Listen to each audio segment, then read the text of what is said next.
Hello दोस्तों, welcome back to my channel new another video. दोस्तों, आज की इस वीडियो में हम आपको बताने जा रहे हैं कि बिहार एसएससी के द्वारा एक बहुत बड़ी शानदार बम्पर वैकेंसी निकल के आ चुकी है, जिसमें टोटल 11,098 पदों के लिए आवेदन आ चुकी है। इसमें केवल आप 12वीं पास है तो आप इसके लिए एलिजिबल है और आवेदन कर सकते हैं।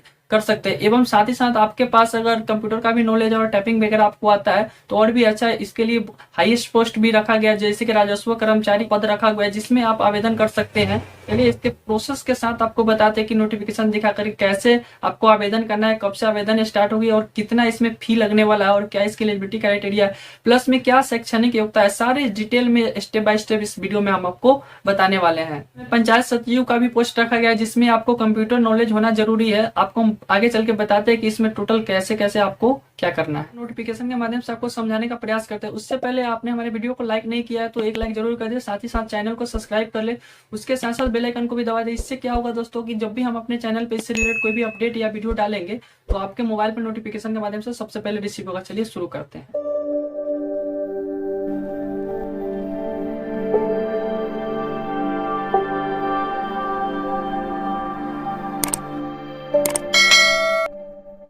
यहाँ पे देख सकते हैं दोस्तों, बिहार कर्मचारी आयोग द्वारा यहाँ पे नोटिफिकेशन ऑफिशियली जारी कर दिया गया है। यहाँ पे इंटर स्तरीय पदों के लिए नियुक्ति हेतु आयोजित जाने वाली द्वितीय इंटरमीडिएट परीक्षा संयुक्त प्रतियोगिता परीक्षा का विज्ञापन यहाँ पे स्पष्ट कर दिया गया। जो भी इंटर पास कैंडिडेट है, मतलब स्टूडेंट है, वो इसके लिए आवेदन कर सकते हैं। इंटर स्तरीय मतलब पद के लिए ही इसका आवेदन होगा।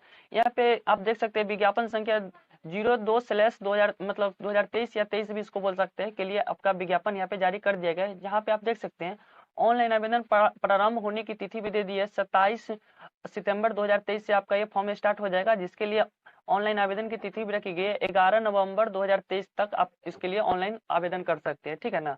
आप यहाँ पे देख सकते हैं दोस्तों, पद का नाम भी यहाँ पे दे दिया गया है। ऊपर में यहाँ पे देख सकते हैं विभाग का नाम दे दिया गया है, यानी कि कौन से विभाग में आपकी मतलब ये लगेगी, जॉब लगेगी। प्लस में यहाँ पे वेतन का भी बात किया गया है कि किसके थ्रू आपका वेतन मिलेगा। तो यहाँ पे जैसे कि मान लीजिए निम्न वर्गीय लिपिक में आप देख सकते हैं पथ निर्माण विभाग है, जिसमें आपको लेवल 2 के तहत आपका मतलब वेतन रखा जाएगा, जिसमें न्यूनतम शैक्षणिक योग्यता आपको यहाँ पे बताया गया है कि कितना आपका न्यूनतम शैक्षणिक योग्यता रखा गया है। इस वाले कॉलम में आप देख सकते हैं। प्लस में आपका अगर कोई तकनीकी पोस्ट के लिए आवेदन करे, जैसे मान लीजिए राजस्व अधिकारी, पंचायती राज के जो भी मतलब प्रमुख होते हैं उनके लिए आप आवेदन करते हैं, तो यहाँ पे तकनीकी मतलब योग्यता भी आप देख सकते हैं। इस वाले कॉलम में आपको तकनीकी योग्यता आपको देखने को मिल जाएगा। प्लस में यहाँ पे वांछनीय योग्यता भी आप देख सकते हैं। वांछनीय योग्यता में भी आप इस वाले कॉलम में देख सकते हैं कितना मतलब आरक्षित सीट के लिए ऑनलाइन आवेदन कर सकते हैं, वो आप देख सकते हैं। आर्थिक रूप से कमजोर वाले कितना कर सकते हैं वो भी आप यहाँ पे देख सकते हैं। उसके साथ साथ आप पिछड़ा वर्ग से अगर बिलोंग करते हैं तो आप इस देख सकते हैं पिछड़ा वर्ग वाले यहाँ पे। उसी प्रकार यहाँ पे अत्यंत पिछड़ा है, अनुसूचित जाति है, अनुसूचित जनजाति है, पिछड़े वर्ग की महिला है, यानी प्लस में लास्ट में यहाँ पे कुल पद यहाँ पे दिया गया है। और यहाँ पे कॉलम में लास्ट में देख सकते हैं दिव्यांग के लिए भी आपको दिया गया है कि दिव्यांग अभ्यर्थी इस फॉर्म को फिलअप कर सकते हैं, वो अपने क्राइटेरिया के हिसाब से, जो आगे चल के हम आपको बताने वाले हैं इस वीडियो में। तो दोस्तों आप यहाँ पे देख सकते हैं जैसे कि निम्न वर्गीय लिपिक में आप देख सकते हैं मद्य निषेध उत्पादन विभाग में भी आपको है, मद्य निषेध डिपार्टमेंट में भी इसका वेतन आपको लेवल 2 के तहत मिलेगा, जिसके लिए न्यूनतम आपको शैक्षणिक योग्यता है इंटरमीडिएट या समकक्ष कक्षा, समक्ष, ठीक है ना। उसके लिए आपको यहाँ पे टेक्निकल योग्यता में आप देख सकते हैं आपको कंप्यूटर संचालन एवं कंप्यूटर टाइपिंग का भी नॉलेज होना चाहिए। प्लस में आपको वांछनीय योग्यता में देख सकते हैं हिंदी टाइपिंग एवं अंग्रेजी टाइपिंग आना अनिवार्य है, ठीक है। जिसको यहाँ पे कुल पद मतलब यहाँ पे पद का नाम दिया हुआ है अनारक्षित, आपको 154 सीट है। आप यहाँ पे देख सकते हैं ऊपर के अकॉर्डिंग आप स्क्रॉल करके यहाँ पे देख लीजिएगा किस चीज के लिए क्या यहाँ पे दिया गया है। प्लस में आप यहाँ पे देख सकते हैं दोस्तों निम्न वर्गीय लिपिक लेवल 2 में आप गृह विभाग में भी जॉब कर सकते हैं, जिसके लिए इंटरमीडिएट दिया गया। प्लस में कंप्यूटर संचालन एवं कंप्यूटर टाइपिंग आना चाहिए। और इसके साथ साथ वांछनीय योग्यता में आप देख सकते हैं कंप्यूटर पर हिंदी में वर्ड प्रोसेसिंग करना आपको आना चाहिए। वर्ड प्रोसेसिंग का टाइपिंग आपको आना इसमें अनिवार्य रूप से जरूरी है, ठीक है ना। उसके बाद नीचे आप स्क्रॉल कीजिएगा तो यहाँ पे आप देख सकते हैं श्रम संसाधन विभाग में भी आपको जॉब कर सकते हैं, जिसमें आपको लेवल 2 के तहत वेतन मिलेगा। इसमें केवल और केवल इंटरमीडिएट कक्षा वाले फॉर्म को फिलअप कर सकते हैं, जिसके लिए आपको टेक्निकल ज्ञान में आपको देख सकते हैं यहाँ पे हिंदी टाइपिंग का ज्ञान होना चाहिए, प्लस कंप्यूटर संचालन आपको आना चाहिए। ये मैंडेटरी है ये चीज। प्लस में आप यहाँ पे देख सकते हैं निम्न वर्गीय लिपिक में यहाँ पे अल्पसंख्यक कल्याण विभाग का भी यहाँ पे भर्ती आ चुका है, जिसका वेतन आपको लेवल 2 के तहत मिलेगा। इंटरमीडिएट कक्षा या उससे भी ऊपर का अगर आपका क्वालिफिकेशन है, न्यूनतम क्वालिफिकेशन या हाईएस्ट क्वालिफिकेशन, तो आप इस फॉर्म को फिलअप कर सकते हैं। प्लस में आपको यहाँ पे आपको कंप्यूटर का नॉलेज होना चाहिए, प्लस टाइपिंग का नॉलेज होना चाहिए। इस वांछनीय आवश्यकता कोई नहीं है, ठीक है ना। आप यहाँ पे देख सकते हैं। प्लस में यहाँ पे आप देख सकते हैं फैलेरिया निरीक्षण का भी आपका पोस्ट यहाँ पे आ चुकी है, जिसमें आपको स्वास्थ्य विभाग द्वारा जॉब होगा। लेवल 4 के तहत आपकी सैलरी रखी जाएगी, यानी कि वेतन। इसमें आपको इंटरमीडिएट 10+2 यानी कि विज्ञान संकाय से आपका इंटरमीडिएट कंप्लीट होना चाहिए। जैसे कि मान लीजिए कोई कोई पर्सन होता है जो मतलब मैट्रिक के बाद इंटर करता है, तो आर्ट से करता है, कॉमर्स से करता है, कोई कोई साइंस से करता है, ठीक है ना। तो इसमें आपको आर्ट और कॉमर्स वाले इस फॉर्म को फिलअप नहीं कर सकते हैं, ठीक है ना। इसमें आपको केवल और केवल विज्ञान संकाय वाले, यानी कि जिसको आप साइंस बोलते हैं, आईएससी बोलते हैं, अगर आपने भी अगर इंटर से आईएससी किया है, अगर साइंस से आपने विज्ञान का पढ़ाई किया है, तो आप यहाँ पे इस फॉर्म को फिलअप कर सकते हैं, जो फलेरिया निरीक्षण का पोस्ट है, ठीक है ना। इसमें कंप्यूटर एकता कुछ भी नहीं रखा गया है। आप देख सकते हैं यहाँ पे टोटल पोस्ट, यहाँ पे आप देख सकते हैं क्या है और किस कैटेगरी के लिए कितना है, टोटल यहाँ पे दिया गया है। उसी प्रकार यहाँ पे राजस्व कर्मचारी का भी पोस्ट रखा गया है, जो हमारे ब्लॉक को सीईओ होते हैं, आरओ होते हैं, उसका पोस्ट रखा गया है। इसमें आपको कार्य क्या करना है वो भी यहाँ पे दिया गया है। राजस्व एवं भूमि सुधार विभाग, यानी कि जो भी भूमि सुधार विभाग होते हैं, यानी कि यहाँ से हम लोग दाखिल खारिज कराते हैं, कर्मचारी होते हैं, राजस्व अधिकारी होते हैं, जो भी होते हैं, मतलब उनके अंदर में एक सारे काम आते हैं, ठीक है ना। इसका इनका भी वेतन लेवल 2 के तहत रहेगा। इनके लिए भी आप केवल इंटर पास है तो आप अप्लाई कर सकते हैं। इसमें भी कंप्यूटर योग्यता नहीं मांगी गई है, ठीक है। आप यहाँ पे देख सकते हैं। उसके नीचे आप देखिएगा तो पंचायत सचिव का भी एक पोस्ट रखा है, जिसमें आपको पंचायती राज विभाग में आपको कार्यरत रहना है, यानी कि कार्य करना है, जिसमें आपको सैलरी आपको लेवल 3 के तहत मिलेगा, जिसमें इंटरमीडिएट कक्षा या समक्ष परीक्षा उत्तीर्ण होना चाहिए। इसके कहने का मतलब अगर आप इंटर कंप्लीट कर लिया, अगर उससे भी हाईएस्ट आपका क्वालिफिकेशन ग्रेजुएशन की है, पीजी की है, या उसके अलावा या कोई आपके पास स्किल है, आईटीआई की है, डिप्लोमा की है, कुछ भी की है, तो आप इसके लिए एलिजिबल है, ठीक है। इसके लिए आप पंचायती राज में काम करने के लिए आपको कंप्यूटर टाइपिंग तथा एमएस ऑफिस में आपको काम करना आना चाहिए, यानी कि एमएस ऑफिस का एजुकेशन होना आपके लिए जरूरत है, ठीक है ना। इस प्रकार आप देख सकते हैं टोटल इसमें आपको 22 पदों के लिए ऑनलाइन आवेदन होना है। 22 पोस्ट यहाँ पे रखे गए, जिसका मतलब कुल मतलब पोस्ट यहाँ पे 11,098 पदों के लिए आपका रखा गया है, जिसमें अलग अलग कैटेगरी के लिए आपको अलग अलग पोस्ट रखे गए हैं। सारे कैटेगरी वाइज बांटा गया है। यहाँ पे आप नीचे स्क्रॉल करके यहाँ पे आप देख सकते हैं चीज का कितना किस कैटेगरी के लिए, और नीचे टोटल यहाँ पे दे दिया गया है। प्लस में यहाँ पे दिव्यांगों के लिए भी कुछ निर्देशक दिया गया है। अगर आप दिव्यांग है तो आप पढ़ सकते हैं इस चीज को, वरना इस चीज को छोड़ सकते हैं। चलिए हम इस चीज को छोड़ के आगे बढ़ते हैं। अगर आप अनुसूचित जाति अनुसूचित जनजाति से अगर आप बिलोंग करते हैं, तो आपको इस कंडीशन में क्या करना होगा कि आपको समक्ष अधिकारी द्वारा जाति प्रमाण पत्र निर्गमन करवाना पड़ेगा। प्लस में आपको एक अस्थायी आवासीय प्रमाण पत्र भी बनवाना पड़ेगा, जिसको आप आवासीय प्रमाण पत्र बोलते हैं, रेसिडेंस सर्टिफिकेट। उसका भी हमने वीडियो बना दिया, वीडियो के डिस्क्रिप्शन में उसका लिंक बन जाएगा, मिल जाएगा आपको, कि जाति कैसे अप्लाई करे, आवासीय कैसे अप्लाई करे, आय तक का भी आपको वीडियो मिल जाएगा। आप जाके वहाँ पे चेकआउट कर सकते हैं वीडियो के डिस्क्रिप्शन से, और देख सकते हैं कि मतलब कैसे आपको रेसिडेंस सर्टिफिकेट बनवाना है, जिसको आप निवास प्रमाण पत्र भी बोल सकते हैं, ठीक है ना। इससे संबंधित मतलब डॉक्यूमेंट आपको काउंसलिंग के टाइम में आपको जमा कराना पड़ेगा। इसके करने का मतलब जो भी आप इसमें डॉक्यूमेंट आपको मतलब आपके शैक्षणिक योग्यता के ऊपर, पोस्ट के ऊपर मतलब डिपेंड करता है, उस जो डॉक्यूमेंट आप लगा रहे हैं वो आपका जब काउंसलिंग होगा उस टाइम आपको फिजिकल वेरिफिकेशन के लिए आपका ये डॉक्यूमेंट देना अनिवार्य होगा, या आपका चयन प्रक्रिया में सिलेक्शन हो जाता है तो उस टाइम भी आपका डॉक्यूमेंट जो आप इसमें ऑनलाइन करें तो समय दीजिएगा, वो सारे डॉक्यूमेंट आपको देना ही पड़ेगा। आप यहाँ पे देख सकते हैं, अगर आप पिछड़ा वर्ग या अत्यंत पिछड़ा वर्ग से बिलोंग करते हैं, तो आपको पिछड़ा वर्ग श्रेणी के आरक्षित उम्मीदवारों को मतलब कि क्रीमी लेयर रहित प्रमाण पत्र मान्य होगा। इसके कहने का मतलब है ईबीसी ओबीसी से अगर आप बिलोंग करते हैं, यानी कि पिछड़ा वर्ग अत्यंत पिछड़ा वर्ग से, तो आपको क्रीमी लेयर या बनवाना ही पड़ेगा, ठीक है ना। इसके लिए भी आपको वीडियो मिल जाएगा डिस्क्रिप्शन में कि क्रीमी लेयर कैसे बनाना है।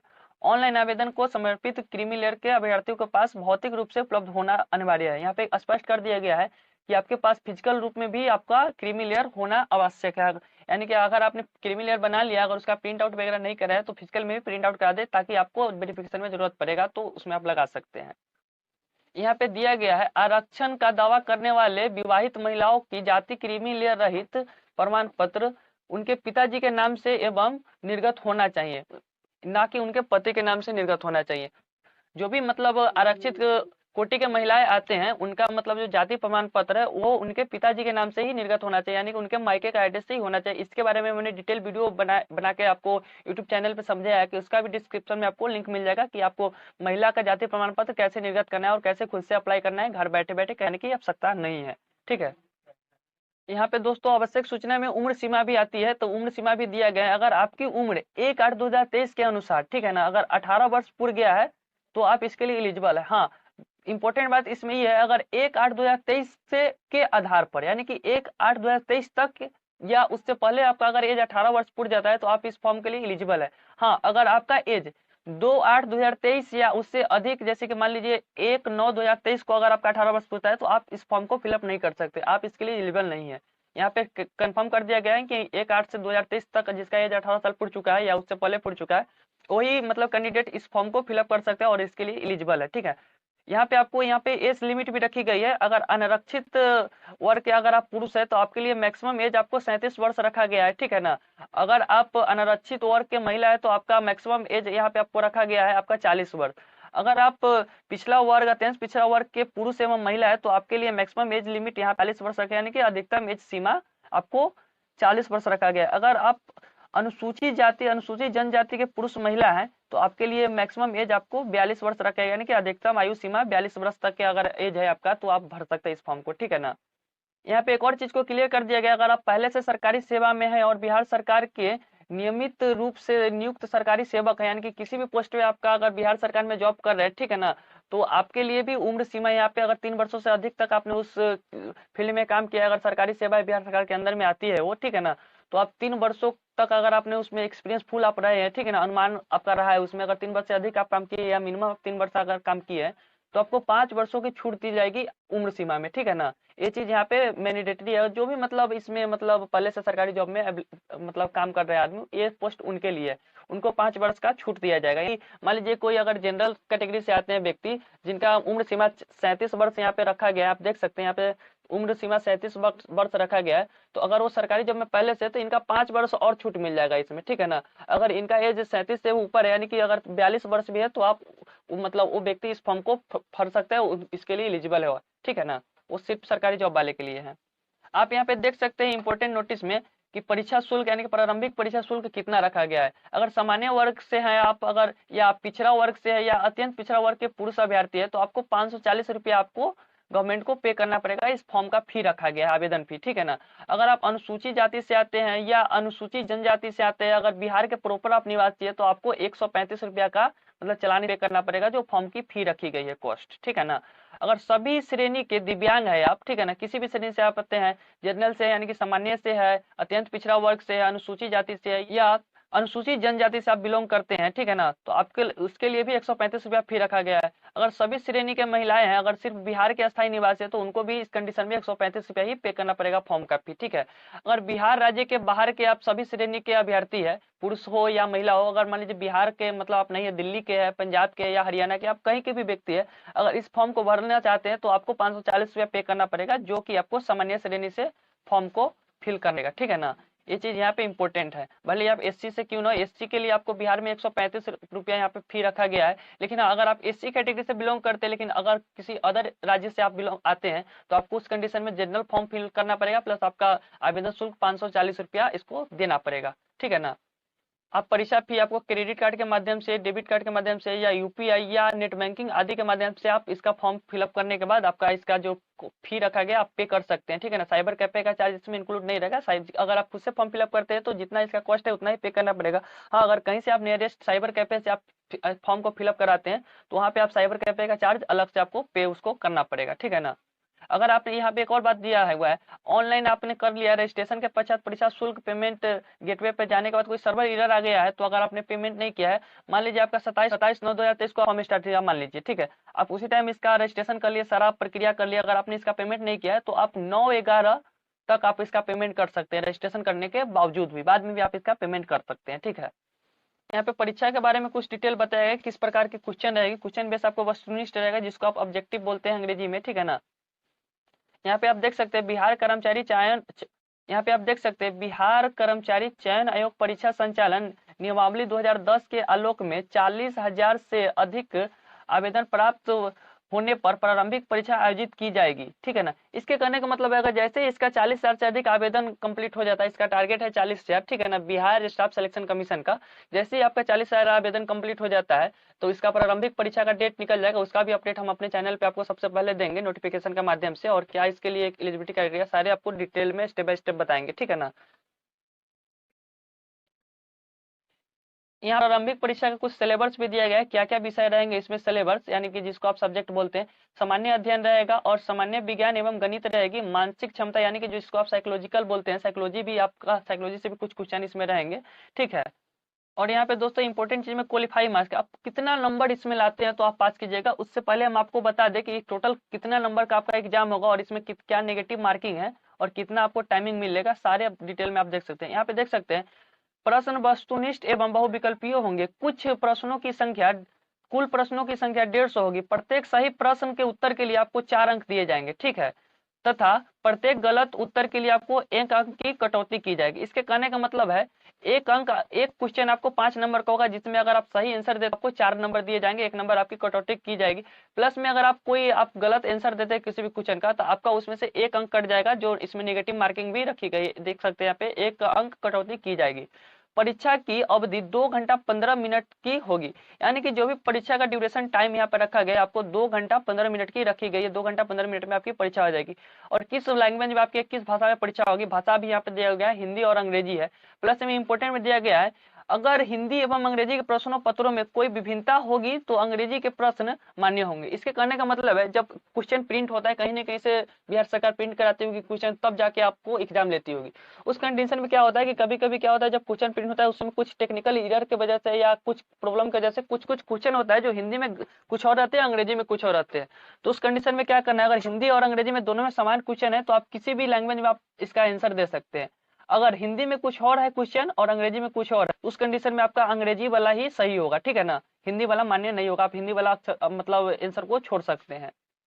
उसके बाद यहाँ पे क्वालिफाई मार्क में देख सकते हैं आप कितने नंबर लाएंगे तो आप पास हो जाएंगे। मान लीजिए 100 नंबर का अगर आपका एग्जाम होता है, ठीक है ना, तो 100 नंबर में आपको अगर सामान्य वर्ग से आते हैं यानी कि जनरल कैटेगरी से आप आते हैं तो आपको 40% यहाँ पे मतलब नंबर लाना मैंडेटरी है, ठीक है ना। अगर वही आप पिछड़ा वर्ग से आते हैं तो 36.5% आपका नंबर लाना मतलब मैंडेटरी है। अगर अनुसूचित जाति से अगर आप आते हैं, अत्यंत पिछड़ा वर्ग अगर अत्यंत पिछड़ा वर्ग से आप आते हैं तो आपको 34% मतलब नंबर लाना मैंडेटरी है। वही आप यहाँ पे अनुसूचित जनजाति से आते हैं तो आपको 32% अंक लाना मतलब मैंडेटरी है। अगर आप महिला कैंडिडेट है, किसी भी वर्ग से आते हैं, सामान्य से आते हैं या पिछड़ा वर्ग से आते हैं या अत्यंत पिछड़ा वर्ग से आते हैं या अनुसूचित जाति से आते हैं, किसी भी कैटेगरी से आप बिलोंग करते हैं, तो उस कंडीशन में अगर आप महिला कैंडिडेट है तो आपको 32% अंक लाना निश्चित रूप से आपको लाना है। अगर दिव्यांग है, किसी भी कैटेगरी से आप बिलोंग करते हैं तो इस कंडीशन में भी आपको 32% अंक लाना मैंडेटरी है। यहाँ पे लास्ट में आप देख सकते हैं ऑनलाइन आवेदन प्रारंभ की तिथि भी दे दिया गया है। 27 सितंबर 2023 तक यहाँ पे आपको स्टार्ट हो जाएगी आपकी फॉर्म प्रक्रिया कि कैसे ऑनलाइन आवेदन करना है। इसका भी डिटेल वीडियो हम बनाएंगे कि कैसे आपको ऑनलाइन फॉर्म को फिलअप करना है। और यहाँ पे देख सकते हैं ऑनलाइन आवेदन की तिथि भी निश्चित कर दी गई है, 11 नवंबर 2023 तक आपका ये फॉर्म फिलअप होगा ऑनलाइन, ठीक है ना। उसके बाद यहाँ पे एक इंपॉर्टेंट कार्य में दिया गया है कि फोटो आपका किस प्रकार का लगेगा। इसमें आपका एक स्पष्ट फोटो वेब कैमरा के थ्रू लिया जाएगा, लाइव फोटो, ना कि पहले से खींचा हुआ अपलोड करना है, ठीक है ना। लाइव फोटो खींचकर सुनिश्चित करके आपको अपलोड करना है, ठीक है। ये चीज यहाँ पे देख लीजिएगा, ये चीज नया बदलाव किया गया है इसमें। अगर परीक्षा के दौरान अगर चाहेगी संस्था तो आपको बायोमेट्रिक थंब इम्प्रेशन भी आपको देना पड़ेगा ताकि आपका सिलेक्शन के दौरान बायोमेट्रिक का मिलान किया जा सके, ठीक है ना। ये मतलब कंफर्म नहीं है, यहाँ पे लिया जा सकता है, यहाँ पे दिया गया है। अगर लिया नहीं जाएगा, यहाँ पे दिया हुआ है लिया जा सकता है। इसके कहने का मतलब है कि मतलब अगर जरूरत पड़ेगी तो आपका बायोमेट्रिक थंब इम्प्रेशन भी आपका लिया जा सकता है, यानी कि फिंगरप्रिंट का भी आपका निशान लिया जा सकता है। ये चीज यहाँ पे स्पष्ट कर दिया गया है। आप इसका ऑनलाइन आवेदन करने के लिए जब फॉर्म प्रक्रिया स्टार्ट हो जाएगी 27/9/2023 से, तो आप bssc.bihar.gov.in पर जाके इसका आवेदन कर सकते हैं और रजिस्ट्रेशन कर सकते हैं। इस वाले वेबसाइट पे जाके आप इसका टोटल मतलब कैसे फॉर्म को फिलअप करना है, क्या डिटेल नोटिफिकेशन के माध्यम से हमने तो समझा। हमको नहीं लगता है कि आप लोगों को किसी भी प्रकार की परेशानी हुई होगी इस फॉर्म को समझने में, नोटिफिकेशन को समझने में।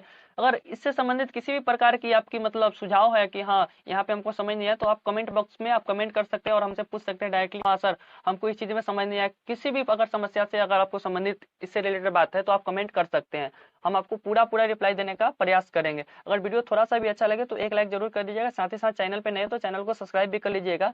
बहुत हमारे ऐसे व्यूअर भाई हैं, सब्सक्राइबर भाई हैं जो वीडियो देखते हैं उनको अच्छा भी लगता है, उनके लिए यूजफुल भी होता है, ठीक है, फिर भी वो वीडियो को एक लाइक नहीं करते हैं और चैनल को सब्सक्राइब भी नहीं किए हैं अभी तक।